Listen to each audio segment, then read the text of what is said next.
Leurs parents épargnaient des dépenses liées aux fournitures scolaires quand eux-mêmes peuvent effectuer cette rentrée avec quiétude grâce à ces kits scolaires qu'ils reçoivent.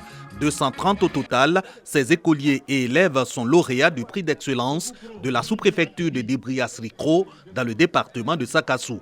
10 d'entre eux obtiennent les prix spéciaux du député Ouattara Lassina et de l'inspecteur général d'État Théophile Awandoli. Juliana, admise en 3e avec une moyenne d'environ 18 sur 20, en fait partie. Je commence à étudier de 20h à 22h et je me réveille à 4h encore pour réviser. Quand le professeur explique, là où je n'ai pas compris, je le rappelle et puis il me réexplique.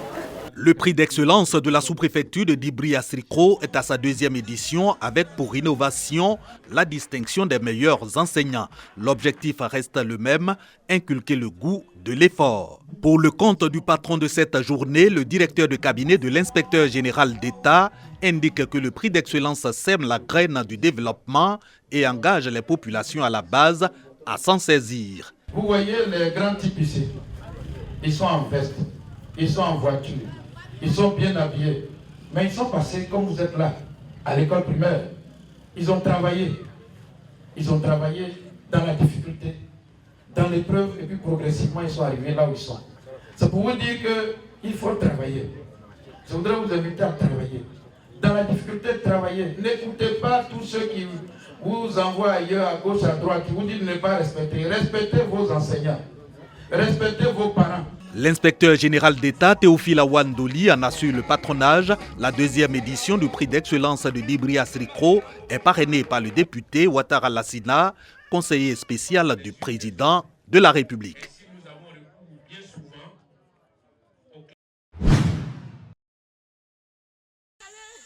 Bokao est un village de plus de 4000 âmes situé à 20 km d'Agboville, chef-lieu de la région de l'Agnébi-Tiassa.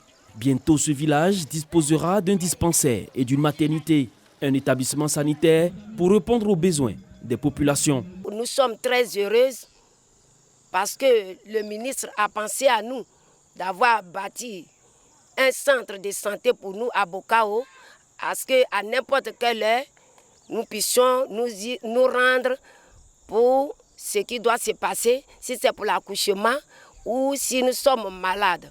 Un soulagement et le chef du village n'a pas manqué d'exprimer sa reconnaissance. À monsieur le ministre de la Santé, de l'Hygiène publique et de la couverture maladie universelle, nos remerciements ne sont pas assez pour lui exprimer combien nous avons apprécié ces cadeaux qu'il nous offre. Je peux dire ces cadeaux parce que ce n'est pas donné à toutes les localités d'avoir un centre de santé.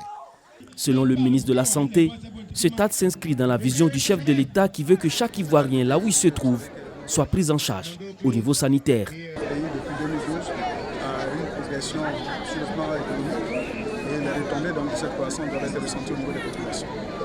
Alors, j'ai pu constater beaucoup de réalisations, que ce soit pour les routes, les écoles, l'électricité, l'eau, etc. Mais il reste encore des choses à faire et j'ai pris bonne note. Au cours de sa visite dans le village, le ministre de la Santé, de l'Hygiène publique et de la couverture maladie universelle a procédé à la pose de la première pierre de ce centre de santé. Elle s'inscrit dans le cadre d'une tournée qu'il effectue dans plusieurs localités du département d'Agboville. Un grand jour pour le village de Dionfla. Autant les populations et les cadres de cette localité de la sous-préfecture de Boiflé sont fiers de leur centre de santé, autant ils sont aujourd'hui heureux de sa nouvelle acquisition. Une ambulance médicalisée qui vient augmenter l'offre de soins de cette structure sanitaire et surtout relever le plateau technique du district sanitaire de Boiflé. Orgueil de l'attribution, importante communauté du sud Yaoulé. C'est un don de Maraban, société de production de bananes de serre installée à Dionfla.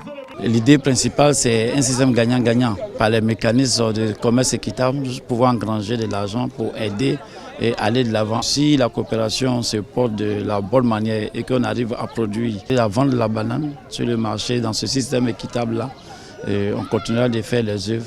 Il a dit merci, tout ce qu'ils ont fait pour nous. Sans route, après ne fonctionne pas. Tu prends un malade, arrivé sur la route, la voiture est foncée, n'a qu'à nous aider pour rentrer notre route. La nouvelle ambulance du centre de santé de Dionfla est un véhicule de type 4x4 neuf et rutilant que les populations ont découvert avec émerveillement. Un besoin longtemps exprimé par le personnel médical du centre de santé de Dionfla est comblé 5 années après l'installation sur les terres de l'attribution de la société de production de bananes dessert Marabane. Si le conseil régional de la Maraoué, la chefferie et le porte-parole des cadres de l'attribution s'en félicitent, le représentant du ministre en charge de la santé, de l'hygiène publique et de la couverture maladie universelle, le Dr Koufia Kachal, son directeur de cabinet, et le préfet de la région de la Maraoué, Gombagui Georges, invitent les populations à accorder à l'ambulance une attention toute particulière. L'entreprise rejoint la politique du gouvernement dans son volet santé. Cela va accroître l'harmonie entre les communautés villageoises et l'entreprise. Et ce que je demande à mes parents, c'est de comprendre que c'est la richesse qui se partage, la pauvreté ne se partage pas. Nous avons décidé d'une gestion communautaire. La communauté doit pouvoir contribuer à la gestion des biens que là met à disposition l'État de Côte d'Ivoire. Les populations de l'attribution souhaitent que la route qui mène à Dionfla, mauvaise en de nombreux endroits, soit réhabilitée pour un usage durable de l'ambulance. Le Conseil agricole a pu faire valider des conventions de partenariat avec le FICA, le SENRA et la Géroute. Convention axée sur une production de plus de 25 000 tonnes de semences de coton pour 130 000 acteurs de la filière. C'est l'un des résultats concrets obtenus dans le cadre de la mise en œuvre du projet Résilience des systèmes cotonniers du nord de la Côte d'Ivoire, RESCO. C'est un projet qui vise à pouvoir améliorer les conditions d'existence des différents cotonculteurs dans les zones de production du coton. Le projet a bien démarré. C'est vrai que nous avons les bœufs de culture à télé, mais pour apporter une certaine modernisation, il faudrait aussi que nos agriculteurs puissent utiliser les engins. L'acquis enregistré après 14 mois d'exercice, avec un taux d'exécution de 20% des objectifs, est rendu public. Et c'est Grand Bassam qui a été choisi par l'Organisation interprofessionnelle agricole de la filière coton de Côte d'Ivoire, Intercoton, maître d'ouvrage délégué du dit projet, pour faire un état des lieux. Signé le 30 avril 2022, le projet RESCO est un partenariat public et privé avec un cofinancement assuré par l'État de Côte d'Ivoire, l'Agence française de développement et l'Intercoton. Sont concernés par le projet 23 départements et plus de 5000 villages du bassin cotonnier. Désormais, une case neuve pour la chefferie du canton Sounoukana dans la sous-préfecture du Tiningoué, région du Béré. L'édifice a été réhabilité et inauguré par le ministre-gouverneur du district du Woroba, Moussa Dosso. Plus de soucis donc pour les chefs de 7 villages et des 20 campements du canton. Les problèmes les plus récurrents, c'est surtout les problèmes fonciers. Au niveau surtout des éleveurs et des agriculteurs. À ce niveau-là, il y a pas mal de soucis.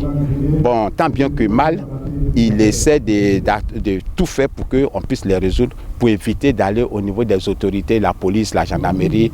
Voilà, on essaie de régler ça à l'amiable. On va faire tout pour que la cohésion soit très bien. Occasion pour Dogomo Kanaté, le président du conseil régional du Béré, de rendre hommage au ministre-gouverneur pour ses actions de développement. Ainsi, le ministre-gouverneur invite la population à prôner le vivre ensemble et la solidarité, des valeurs chères au président de la République, Alassane Ouattara. On tient à réaliser cet idéal qui est le vivre ensemble. C'est parce que j'ai vécu avec mon voisin que lorsqu'il a une préoccupation, et au nom de la solidarité que le président de la République, Alassane Ouattara, nous a demandé de mettre en œuvre, eh bien je vais assister le frère. S'il vous plaît, parlez-vous. La case du village du canton Sounoukana a une capacité de 200 places.